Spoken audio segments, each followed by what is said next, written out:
Hello friends, मैं आपकी the spiritual सोना। आज हम बात करेंगे कि देखिए, बाहर की स्थितियों को हम तो कभी नहीं बदल सकते, लेकिन हमारी मन की स्थिति को हम ज़रूर बदल सकते हैं। अगर हमने सोचा कि अरे यार ये ठीक हो जाए, वो ठीक हो जाए, सो माय डियर फ्रेंड्स, वो कभी ठीक नहीं होंगे। लेकिन हाँ, इस वक्त आपके मन में क्या चल रहा है, अगर आपकी थोड़ी प्रैक्टिस करते हो तो आप अपने मन में शांति ज़रूर लेकर आ सकते हो। आप अपने कार्य और अलग अलग चीज़ों में हमेशा बिजी रहते हो। बस आपको इस बात पे ध्यान रखना है कि आपकी बाहरी और भीतरी दुनिया में बदलाव आ सकते हैं, लेकिन उसके लिए आपको आपकी अंदर की दुनिया में पहले ही बदलाव लाना है। तो जैसे ही आप अपने भीतरी दुनिया में बदलाव लाते हो तो मानसिक शांति को आप अट्रैक्ट करते हो।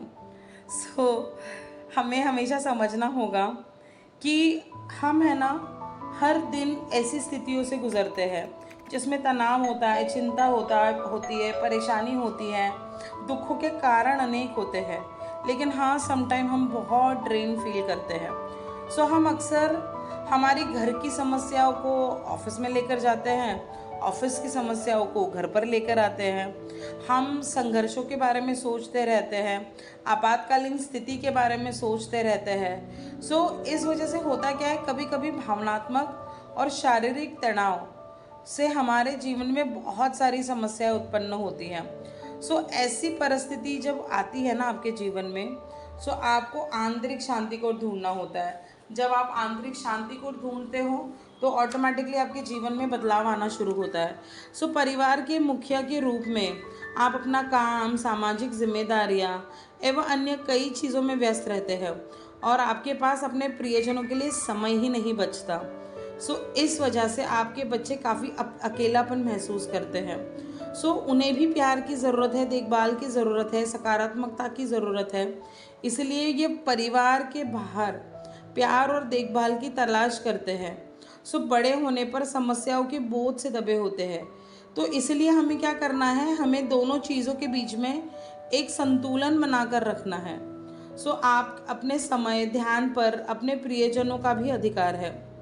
मतलब जो आपका समय है, जो आपका ध्यान है, उस पर उनका भी उतना ही अधिकार है जितना आपका अपने आप पर। आपको अपना 100% देना है और मानसिक शांति को अपने जीवन में लाना है ना। इसके लिए वो कुछ उपाय बता रहे हैं हमें। ऑल इज़ वेल इस किताब में मैंने पढ़ा था, जो मैं आपके साथ साझा कर रही हूँ इस वक्त। तो वो कहते हैं कि कभी कभी ऐसे होता है कि हमें पहले ही प्रण में सफलता ना मिले, बट धीरे धीरे अगर आप ईमानदारी से इन सुझावों पे काम करते हो ना, तो धीरे धीरे आप मानसिक शांति का अनुभव करेंगे। और ये शांति सिर्फ आपके अंदर ही रहेगी, बल्कि बाहर निकलकर आपके पूरे वातावरण को प्रभावित करेगी। वो कहते हैं कि यदि जो लोग आपसे मिलते हैं, तेज़ आवाज़ में बात करते हैं, गुस्से से बात करते हैं, तनावपूर्णक बात करते हैं, तो शायद आपका व्यवहार, आपकी प्रतिक्रिया भी उसी प्रकार की होगी उस इंसान के लिए, और इसी तरह तनाव का स्तर और बढ़ जाएगा। दूसरी ओर अगर वो गुस्सा कर रहा है, लेकिन अगर आप शांत रहेंगे, तो आपकी बातचीत, गतिविधियाँ एवं प्रतिक्रिया शांतिपूर्ण रहेगी। तो लोग अनजाने में आपके व्यवहार का अनुकरण करने लगेंगे। तो हम एक सशक्त नेतृत्व की तरफ आगे बढ़ सकते हैं। तो लोग आपको देखकर सीखेंगे, अरे देख, इसने इसके साथ इतना बुरा किया लेकिन ये कितना शांत रहा, वाह ये कितना अच्छा इंसान है। तो बस आपको भी वैसे ही शांत रहना है, तो लोग आपके बारे में भी अच्छी बातें करेंगे। प्रतिदिन जब आप अपने कार्यस्थल में प्रवेश करते हैं, तो भावना, विश्वास और ध्यान के साथ ये अफर्मेशंस को हमें दोहराना है। मेरे मन में पूरे दिन शांति रहती है, मेरे मन में पूरे दिन शांति रहती है। मैं अपने चारों ओर शांति का प्रसार करती हूँ। मैं शांति, नम्रता और मुस्कुराहट के साथ बात करती हूँ। मैं हर काम शांतिपूर्ण ढंग से करती हूँ। बस आपको इस प्रेयर को अगर आपने याद रख लिया, तो आपको किसी और चीज़ की ज़रूरत नहीं पड़ेगी। कार्यस्थल पर जो भी लोग आपको मिलते हैं, उनको हमेशा थैंक यू बोला करें, उनका अभिवादन किया करें। जब भी कोई आपका क्रोध बढ़ा रहा है, तो आप गहरी सांसें लें तो आपका क्रोध है ना ऑटोमेटिकली चला जाएगा।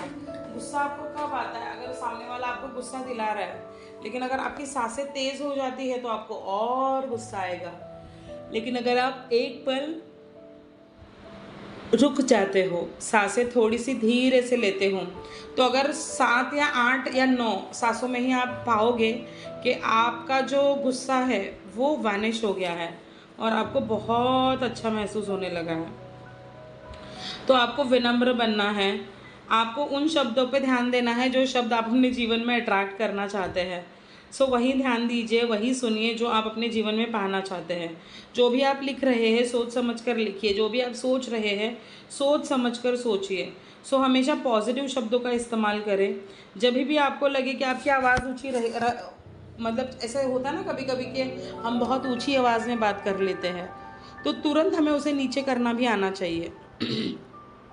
आपको हमेशा मध्यम स्वर में बात करनी चाहिए, ज़्यादा ज़ोर भी नहीं देना है और बहुत धीरे से भी नहीं बोलना है। सो कुछ ही दिनचर्या के बीच में कई बार एक शांत स्थान खोजकर आप कुछ पल सुकून से बैठे, मतलब आप अच्छे से शांति से बैठ जाइए एक जगह। सो वो आपका डेस्क हो सकता है, कोई गार्डन की कोई जगह हो सकती है, बिल्डिंग के नीचे आपके कोई एक स्पेस हो सकती है। बस आपको उस स्पेस को ढूंढना है और वहाँ बैठना है और शांति से बैठना है। सो वहाँ आपके हाथ तभी कुछ नहीं होना चाहिए, बस आप और आपके विचार। सो कुछ क्षणों के लिए एक खूबसूरत स्थल की आपको कल्पना करनी है और जो भी पसंद है आपको उन चीज़ों के बारे में सोचना है और ऑटोमेटिकली आपका शिफ्ट जो है वो नेगेटिविटी से पॉजिटिविटी की तरफ आ जाएगा। सो काम जब भी आप करते हो तो उस काम पर आपको पूरा ध्यान केंद्रित करना है। तो उसी काम पर पूरा ध्यान करिए, 100% एक ही काम को दे तो वो एक काम बहुत अच्छे से हो जाएगा। सो आप अपने परेशान करने वाले विचारों से दूर रहोगे। सो अपना समय और अपनी ऊर्जा लोगों के इरादे और व्यवहार का विश्लेषण करने में बर्बाद ना करें। तो जो हो चुका है, तो दूसरे ने क्या किया था, किस वजह से उस प्रॉब्लम में पड़ा, इस बारे में हमें नहीं सोचना है, क्योंकि हमें किसी के झंझट में नहीं पड़ना है। सो किसी ऐसे व्यक्ति से बात करने से पहले जिसे आप नापसंद करते हैं या जिससे आप डरते हैं, कुछ गहरी सांसें लीजिए और कल्पना करें कि आप दोनों शांति से वह सौंदर्य के साथ बातचीत कर रहे हैं। सो देखिए कितना इजी सा उपाय था। सो अगर हमने ये सब हमारे जीवन में हमने अडाप्ट कर लिया तो धीरे धीरे आप पाओगे आप अपने जीवन में बदलते जा रहे हो और आपके जीवन में बहुत सारे बदलाव आना शुरू हो चुके हैं। सो देखिए, अगर आपका जीवन है तो कदम भी आप ही को उठाना होगा। बस मैंने तो अपने वीडियो में आपको चीज़ें बता दी हैं, अगर आपने उसमें से 5% भी इम्प्लीमेंट कर दी, आपके जीवन के नेगेटिविटी के बोझ को हटा दिया, तो आप अपने जीवन में बहुत आगे जा सकते हैं। सो बस ये जीवन आपकी जिम्मेदारी है, अब इसे किस तरह इस्तेमाल करना है ये आप ही को डिसाइड करना होगा। ठीक है।